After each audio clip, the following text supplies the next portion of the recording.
नमस्कार दोस्तों, स्वागत है आपका देवभूमि करियर पॉइंट पर। आशा करता हूँ आप सभी लोग स्वस्थ होंगे, काफी अच्छी आपकी स्टडी चल रही होगी।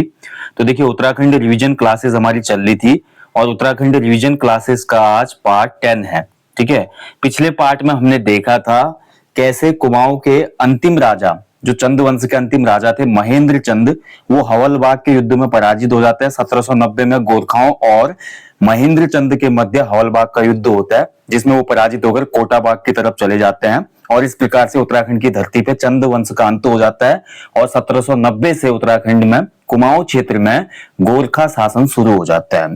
ठीक है, वो हम अब नेक्स्ट जब चैप्टर आएंगे उसमें देखेंगे। अभी हम देखेंगे इसमें जो चंद प्रशासन था वो किस प्रकार का था, क्योंकि चंद राजाओं की वंशावली तो हमने खत्म कर दी। अब हम इसमें देखेंगे जो चंद शासन था, चंद शासन में जो प्रशासन व्यवस्था थी, प्रशासनिक पद थे, न्याय प्रशासन कैसा था, धार्मिक व्यवस्था कैसी थी, इसके अलावा किस किस प्रकार के टैक्स हमारे चंद राजाओं ने लगाए थे, ये सभी आपका रिवीजन हो जाएगा आज के इस वीडियो में। तो चंद प्रशासन की हम बात करते हैं तो चंद शासकों की जो राजधानी थी वो अल्मोड़ा थी। अल्मोड़ा की बात करें तो इसको आलमनगर भी कहा जाता है। और जो हमारे बाद के चंद राजा हुए, जैसे कि बाज बहादुर चंद के बाद जितने भी राजा हुए वो सभी मुगल दरबार को फॉलो करते थे, इसलिए यहाँ पर जो प्रशासनिक पद थे वो मुगल दरबार जैसे ही थे। ठीक है, राज्य की मैं बात करूं, देखिए दोस्तों, तो राज्य जो हमारा था, सबसे पहले राज्य था, राज्य के बाद मंडल था, मंडल के नीचे देश थे, देश के नीचे परगने थे, परगने के नीचे गरखे थे, गरखे के नीचे ग्राम थे। यानी कि जो हमारा चंद शासन का विभाजन था, सबसे ऊपर राज्य, फिर मंडल, फिर देश, फिर परगना, फिर गरखे, फिर ग्राम। ठीक है, और ध्यान रखेंगे राज्य में उसमें दो मंडल थे। दो मंडल किस प्रकार के, पहला जो मंडल था वो सामंत के अधीन था, जिसमें एक सामंत प्रमुख होता था, और दूसरा जो मंडल था वो राजा के अधीन रहता था। ठीक है, और इस मंडल के नीचे कुछ देश रहते थे, जैसे कि मल्ला देश, तल्ला देश, गुम देश। ठीक है, उसमें बहुत से देश थे, तल्ला देश। तो इस प्रकार के देशों को मंडल के नीचे रखा गया था। और प्रशासन की जो सबसे छोटी इकाई थी वो परगना थी। प्रशासन की बात हो रही है, ध्यान रखेंगे। जबकि राज्य की जो सबसे छोटी इकाई थी वो ग्राम या गांव थी, और इसी गांव में होता था प्रधान, जो कि वंशानुगत पद था और इसका काम था राजस्व को एकत्रित करना। ठीक है, चलिए, इसके अलावा देखिए चंद शासन काल में परगने भी थे कुछ, जैसे कि काली कुमाऊं परगना, सौर परगना, सौर घाटी, छकाता परगना यानी कि भीमताल वाला जो रीजन था, इसके अलावा सीरा परगना, ठीक है, और फलदाकोट परगना। तो ये हमारे परगने थे, ये पर्वतीय परगने थे। जबकि हमारे कुछ तराई क्षेत्र में भी परगने थे। तराई क्षेत्र के परगनों की मैं बात करूं तो इसमें था जैसे कि बक्सी का परगना। ठीक है, बक्सी, बक्सी का जो परगना था ये वर्तमान नानकमत्ता को कहा जाता है। इसके अलावा छिनकी का परगना जो कि गदरपुर के लिए उपयुक्त होता है। माल का परगना जो कि तराई का मेन एरिया था। बुकसाड़ परगना जो कि रुद्रपुर के आसपास का एरिया था। ठीक है, सहजगीर, सहजगीर जो कि जसपुर का नाम था, क्वेश्चन बनते हैं, पुराने नाम है, सहजगीर जसपुर का नाम था इसमें। ठीक है, और कोटा, कोटा जो परगना था वो काशीपुर के लिए प्रयुक्त होता था, कोटा परगना। तो ये तराई के परगने थे। और जो हमारे पहाड़ के परगने थे उसमें काली कुमाऊं, सोर घाटी, छकाता परगना, सीरा और फलदाकोट वगैरह थे। ठीक है, ध्यान रखेंगे। इसके नीचे भाई आप देखेंगे तो फिर हमारा आ जाते थे गरखे या ग्राम। ठीक है, गरखे भी होते थे। गरखों में शासन देखने वाला जो अधिकारी था वो नेगी था, यानी कि गरखों में जो पद सबसे बड़ा था ना, जैसे आज एक तहसील मान लो, तहसील के मुताबिक एक स्तर था वो गरखे का, जहां पे तहसील में सबसे बड़ा कौन होता है, एसडीएम होता है। तो ऐसे गरखे में सबसे बड़ा उसमें नेगी था। ठीक है, ध्यान रखेंगे। और इसके नीचे आ जाते थे गांव। गांव में जो सबसे बड़ा अधिकारी था, या बोल सकते हैं कि जिसके अंदर राजस्व को कलेक्ट किया जाता था, टैक्सेस को कलेक्ट किया जाता था, वो गांव का प्रधान था। प्रधान के नीचे उसका एक असिस्टेंट होता था जिसको कोटाल कहा जाता था। ठीक है, प्रधान के नीचे एक कोटाल होता था, कोटाल। तो ये सभी एक प्रशासनिक ढांचा था, जो भी पद वगैरह थे, और जो मैंने आपको बता दिया जो प्रशासन का विभाजन था। इसके बाद देखिए हम जो तराई क्षेत्र है, तराई क्षेत्र को नौलखा माल कहा जाता था चंद शासन में, या इसको 84 कोस भी कहा जाता था, 84 माल भी कहा जाता था, क्योंकि ये 84 कोस में फैला हुआ था, है ना। और 9 लखा माल इसलिए क्योंकि प्रति वर्ष इसमें 9 लाख रुपए की आमदनी होती थी। उस समय का 9 लाख रुपए तो आज का करोड़ों अरबों में होगा। ठीक है, इन्फ्लेशन अगर काउंट करें तो आज अरबों से भी ऊपर जाएगा। यानी कि तराई क्षेत्र रेवेन्यू का एक मेन क्षेत्र था चंद शासकों के लिए। 9 लाख रुपए यहाँ से आमदनी थी, इसलिए इसको 9 लखा माल भी कहा जाता था। ठीक है, चलिए, ये तो हो गया भैया प्रशासनिक व्यवस्था। आप देखेंगे इसमें जो चंद शासन काल में जो उसमें पदाधिकारी थे, कौन कौन से पदाधिकारी होते थे वो भी देख लेंगे एक बार। पदाधिकारियों को भी देख लेते हैं। तो प्रशासनिक पदों की मैं बात करता हूं तो ध्यान से समझिएगा दोस्तों, प्रशासनिक जो पद थे इसमें सबसे ऊपर तो राजा ही था, राजा सर्वोपरि था। राजा की कुछ उपाधियां थी जैसे कि महाराजाधिराज भी कहा जाता था, श्री राजाधिराज भी कहा जाता था। ठीक है, धार्मिक व्यवस्था पूरे राज्य में कौन देखते थे, तो गुरु होते थे, पुरोहित होते थे। चंद शासकों ने वैसे ही आपका चौथानी ब्राह्मणों की नियुक्ति की थी। और सैनिक व्यवस्था में अगर हम देखते हैं प्रशासनिक जो पद थे, तो सैनिक व्यवस्था के अंतर्गत प्रशासनिक पदों में कौन कौन से पद थे, तो इसमें आपके थे दीवान, दीवान एक सैनिक पद था। इसके अलावा बख्शी, ठीक है, जैसा कि मैं आपको बता चुका हूं, ये सभी पद इन्होंने कहां से ग्रहण किए थे, मुगल दरबार से। फौजदार, तो ये फौजदार नाम कहां से था, मुगल दरबार में ही था ना फौजदार, तो वहां से चंद शासकों ने लिया था। इसके अलावा आपको पता ही है सोमचंद ने चाराल नियुक्त किए थे।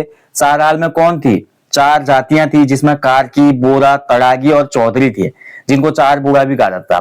चार चौथानी ब्राह्मण थे जैसे कि देवलिया, सिमलतिया, पांडे, बिष्ट ब्राह्मण। ठीक है, उसके अलावा इसमें एक और रह गया हमारा, कौन था, तिवारी थे। तिवारी जो हमारे ब्राह्मण थे, तिवारी, सिमलतिया, पांडे, देवलिया और बिष्ट, ये चौथानी थे। ठीक है, ऐसे 5 थोक थे, मेहरा, फरत्याल, देव, ढेक, करायत, जो कि हम सोमचंद के टॉपिक में पढ़ चुके हैं।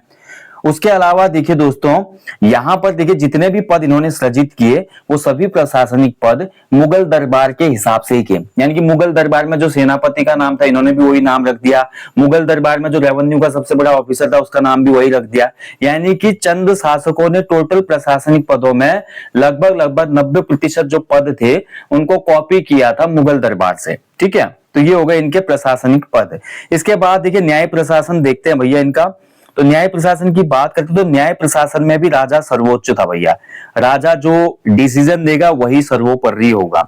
जो सर्वोच्च न्यायाधीश था राज्य का, ठीक है, सर्वोच्च न्यायाधीश कौन था अगर क्वेश्चन बनेगा, तो सर्वोच्च न्यायाधीश आपका राज्य में था चंद्र शासन काल में राजा स्वयं। राजा को अगर कोई देशद्रोह का काम करता था या कोई बहुत बड़ा जघन्य अपराध करता था तो राजा को उसको फांसी देने का अधिकार था। और फांसी एक ऊंचे पहाड़ से दी जाती थी जिस पहाड़ को सूली का डांडा कहा जाता था। डांडा मतलब पर्वत को कहा जाता है। ठीक है, तो सूली के डांडे में आपकी सजा दी जाती थी। और चंद शासन काल में अगर मैं बात करूं सबसे खतरनाक जो जेल थी, कारागार था, वो था सिराकोट का किला, यानी कि वर्तमान डीडी आर्ट। डीडी आर्ट में भैया सिराकोट का जो किला था ये जेल थी। और यहीं पर एक चंद शासक भी मर जाता है जेल में, दीपचंद। ठीक है, ये मैंने आपको बताया था, दीपचंद की मृत्यु इसी जेल में होती है। तो कुख्यात कारागार क्या था, सिराकोट था, ध्यान रखेंगे।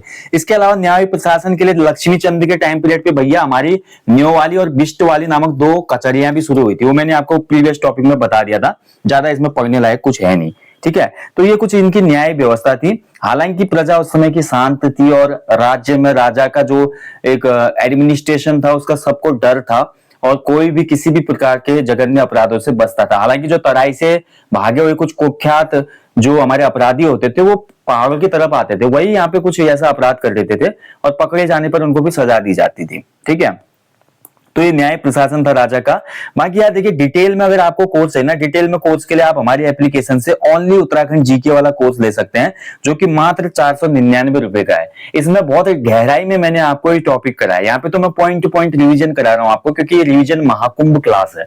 वहां पर मैंने बहुत डिटेल में गहराई में आपको पढ़ाया हुआ है, आप वहां पे अच्छे से देख सकते हैं। ठीक है, चलिए आगे देखेंगे। आप इनकी भूमि प्रणाली को देख लेते हैं। अब जो इनकी भूमि प्रणाली थी, कैसे इन्होंने भू बंदोबस्त वगैरह किया था। भू प्रणाली देखिए, इसमें भी जो सर्वोपरि था, पूरी जमीन जो थी, राज्य की जितनी भी जमीन होती थी वो किसकी थी, राजा की थी। यानी कि राजा ही सभी जमीनों का मालिक था। हालांकि कहने के लिए प्रजा के पास थी, लेकिन जब चाहे राजा उसको भी अपनी तरफ हस्तांतरित कर सकता था। ठीक है, प्रजा उसकी खायकर होती थी। खायकर अभी समझेंगे क्या होता था, सिरतान क्या था। और यहां पर देखिए जो भूमि का निर्धारण था, पहली थी गूंठ भूमि या विष्णु प्रीति भूमि, जो कि ब्राह्मण या मंदिर को दान में दी जाती थी।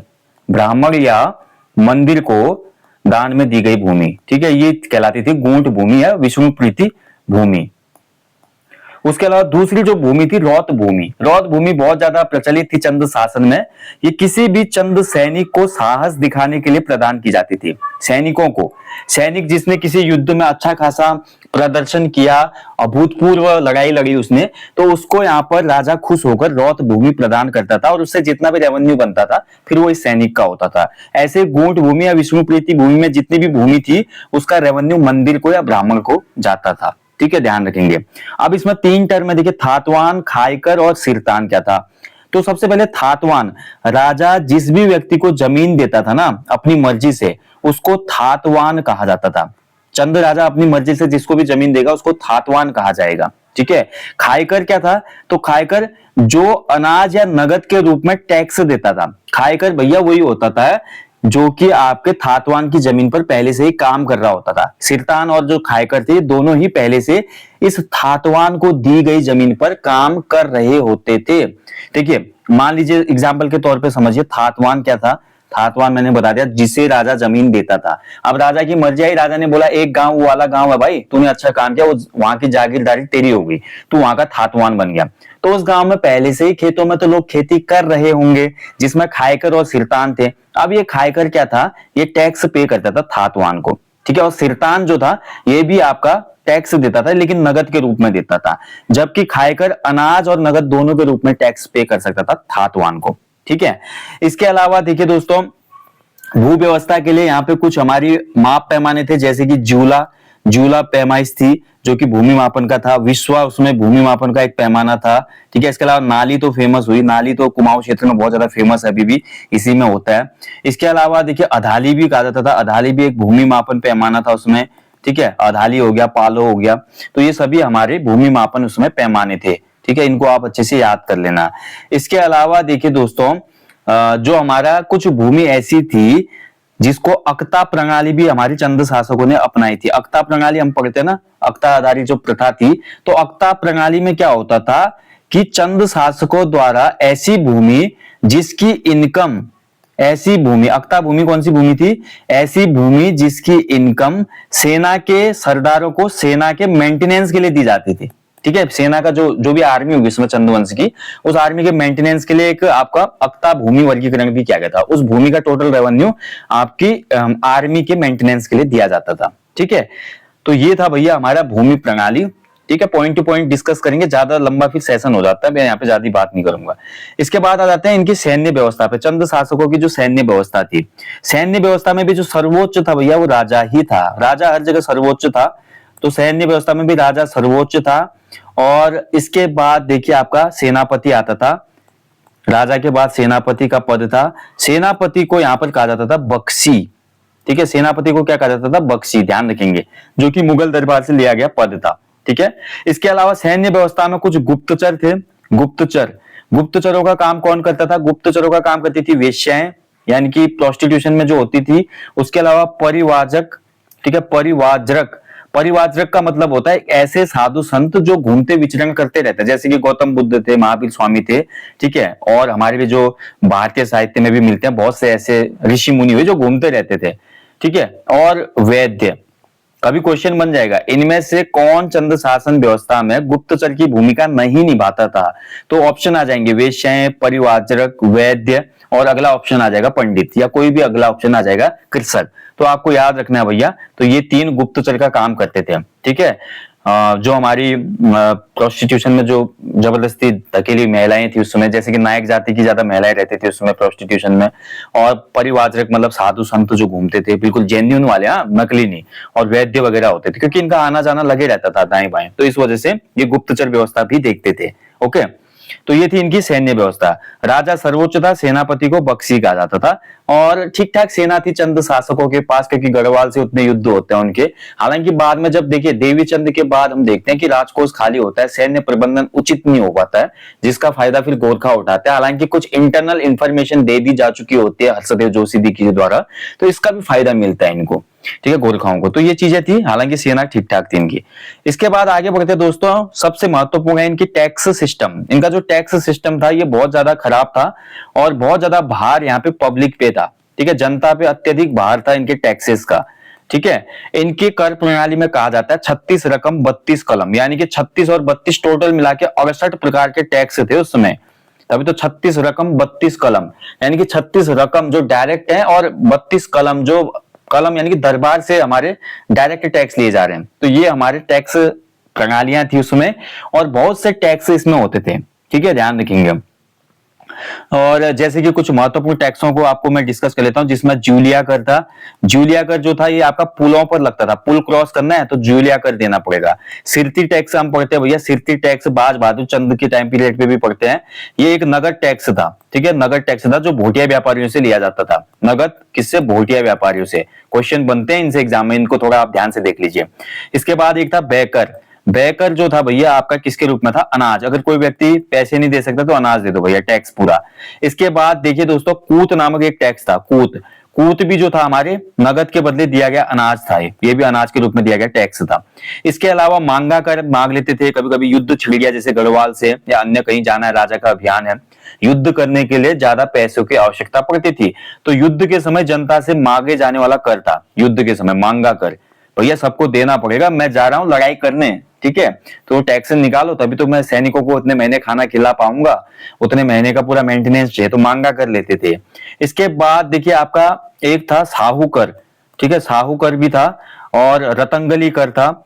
साहूकर और रतंगली कर ये दोनों टैक्सेस थे लेखकों के लिए, ठीक है, लेखकों के लिए थे ये, लेखक को दे टैक्स था, जिसका रतंगली जो टैक्स है इसका मूनाकोट ताम्रपत्र में भी उल्लेख है, मूनाकोट ताम्रपत्र, ध्यान रखेंगे। इसके बाद ये कटक नामक टैक्स था। कटक जो था सेना के लिए अलग से लिए जाने वाला टैक्स था, नॉर्मल टाइम पे भी, मांगा तो युद्ध के समय होता था, ठीक है। इसके अलावा देखिए शुल्क नामक टैक्स था, जो कि आपका राज दरबार के जो भी हमारे सेवक होते थे उन सेवकों के लिए, उन सेवकों के मेंटेनेंस के लिए टैक्स लिया जाता था, शुल्क। इसके अलावा देखिए भाग कर था, बहुत इंपॉर्टेंट, भाग कर। उस समय देखिए चक्की थी नहीं बिजली वाली, तो अनाज पीसा जाता था घराटों पे, तो घराटों पे जो टैक्स लगा उसको भाग कर बोला गया, ठीक है। इसके बाद देखिए बजनिया कर था, जो कि नर्तकों पे लगाया गया, बजनिया, बजनिया कर, जो कि नर्तकों पे और नर्तकियों के लिए लिया जाता था, जो भी राज दरबार में नाचने वाले होते होंगे उनको देने के लिए, ये सभी टैक्स जनता से लिए जाते थे, ठीक है, जो भी मैं बता रहा हूं आपको। इसके बाद चोपतार टैक्स था, घोड़ालो टैक्स था, कुकरालो टैक्स भी था यहाँ पे, घोड़ालो, कुकरालो यानी कि कुत्तों के लिए, जो भी राज दरबार के कुत्ते होते होंगे, कुकरालो टैक्स भी था। देखिए इस प्रकार के टैक्स थे यहाँ पे चंद शासन में। इनमें से बहुत से टैक्स जो थे ना बाद में फिर हमारे गोरखा खत्म कर देते हैं। मिझारी टैक्स भी यहीं पे मिलेगा आपको, जो गोरखा शासन में भी पढ़ेंगे आप, ठीक है। इसके अलावा तान या टांड कर भी था। टांड कर वो कर था जो आपका बुनकरों पर लगाया जाता था, ठीक है, बुनकर जो भी बुनने वाले होते थे ना, सूती वस्त्र या ऊनी वस्त्र, उन पे। इसके अलावा मौकर था, मौ मतलब परिवार को कहा जाता है कुमाऊनी में, तो मौ हर परिवार पे लगने वाला टैक्स था मौकर, ठीक है। इसके अलावा जगरिया था, जगरिया टैक्स भी, तो जगरिया टैक्स लगता था जागर लगाने वाले पुजारी ब्राह्मणों पर। तो और भी टैक्स थे, जो मेन टैक्स है मैंने यहाँ पे डिस्कस कर लिए। तो 36 रकम और 32 कलम कहा जाता था चंद शासन में कर सिस्टम को, टैक्स सिस्टम को, बहुत गलत था। और बहुत से उस समय के जैसे कि गुमानी पंत जी हैं, वो भी बोलते हैं, गोरखा काल के टैक्सों के बारे में भी गुमानी पंत जी बोलते हैं कि उन टैक्सों से जनता के बाल भी उड़ गए, इतना ज्यादा टैक्स लिया जाता था। अब ये जितने भी टैक्स होते था, मेनली इन टैक्सों में जो रेवेन्यू टैक्स था उसकी वसूली करता था प्रधान। हर गांव में एक प्रधान होता था, और प्रधान का जो पद था, जैसा कि नीचे आप देख पा रहे हैं, देखिए हर गांव में टैक्स लेने के लिए कौन होता था? प्रधान जी। और प्रधान का जो पद होता था ये वंशानुगत पद था, यानी कि मैं प्रधान बना, मैं मर जाऊंगा तो मेरा बेटा प्रधान बनेगा, फिर वो जाएगा उसका बेटा बनेगा, यानी कि एक ही फैमिली के पास ये पद रहता था उस समय। ये भी एक हिसाब से गलत था। इसमें भी समझ रहे हैं कितना बड़ा उसमें करप्शन होता होगा, आप समझ पा रहे होंगे। तो ये वंशानुगत पद था। प्रधान को भैया एक जूनियर असिस्टेंट मिला था जिसका नाम था कोटाल, ठीक है, प्रधान को एक जूनियर असिस्टेंट मिला था, कनिष्ठ सहायक, इसको कहते थे कोटाल। ये भी आपको याद रखना है। ये साथ में जाता होगा प्रधान के साथ में डंडा पकड़ के, जो नहीं दे रहा है तो फिर ले दनादन भाई, ले सिंघम वाली कुटाई लगती होगी इसके बाद, ठीक है। तो ये था भाई चंद शासन काल का टैक्स सिस्टम, जो कि बहुत ज्यादा मतलब अव्यवस्थित था उस समय के हिसाब से। पब्लिक भाई रोती थी, पब्लिक के हाल बुरे थे भैया, ठीक है। अगला जो पॉइंट है भैया, आप कुछ अन्य पॉइंट देख लेते हैं, ठीक है। टैक्सेस हो गए, टैक्सेस के बाद हम देख लेते हैं अब चंद शासन में जो धार्मिक व्यवस्था कैसी थी, धर्म की व्यवस्था। धार्मिक व्यवस्था में देखिए चंद शासक जो थे मूलतः देखा जाए तो शिव के उपासक थे, शिव जी को पूजते थे। इनका जो राज चिन्ह था, इनका राज चिन्ह जो था वो गाय था, ठीक है। अगर हम एक विशेष को छोड़ दें तो हमारा जो बाज बहादुर चंद हम पढ़ते हैं तो गरुड़ देखते हैं, ठीक है। बाकी अन्य जो बाज बहादुर चंद का तो गाय होगा, जो गरुड़ ज्ञानचंद वगैरह पढ़ते हैं तो उसमें गरुड़ भी दिखता है, लेकिन मेनली इनका जो राज चिन्ह था वो गाय था, ध्यान रखेंगे। और चंद वंश के समय में गंगनाथ देवता को विशेष रूप से हर जगह पूजा जाता था। गंगनाथ जो देवता थे बहुत ज्यादा इनकी पूजा की जाती थी। और उस समय खसकुरी भाषा का कुमाऊं पर बहुत ज्यादा इफेक्ट था। खसकुरी, खसकुरी यानी कि गोरखा से रिलेटेड भाषा, गोरखाओं से रिलेटेड यानी कि नेपाली भाषा का इफेक्ट देखने को मिलता था। और बहुत से धार्मिक उत्सव होते थे जैसे कि हिल यात्रा जो आज भी पिथौरागढ़ में लगती है, इसके अलावा आठूं और अन्य कुछ नेपाली रीति रिवाज के त्योहार भी उस समय सेलिब्रेट किए जाते थे। इसके अलावा देखिए जो चंद शासक थे, धार्मिक महत्व को समझते हुए इन्होंने बहुत से मंदिरों का भी निर्माण किया, जैसे कि बिनसर महादेव मंदिर हो गया, जागेश्वर के कुछ मंदिर हो गए, ठीक है। इसके अलावा बहुत से अन्य मंदिर बनाए जो कि राजाओं के साथ हमने डिस्कस कर लिए हैं।